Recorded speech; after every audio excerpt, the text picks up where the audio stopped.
it's just really a positive and encouraging project that we've seen on Facebook, but we haven't seen it until today in person. So it's really nice to be here in Ecuador and in Cotacachi and in this community and see all of this in person on the ground. So yeah.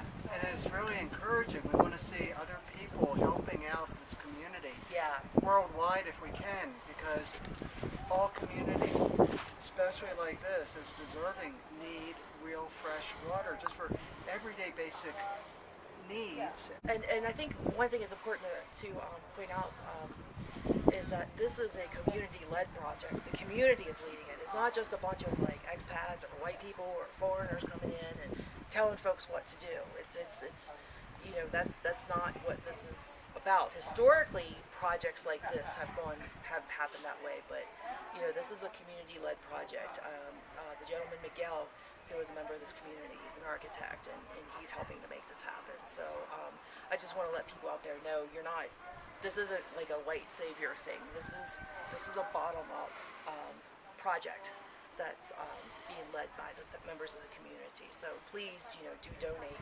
because that's where you start, you know, with water. It's a basic human right.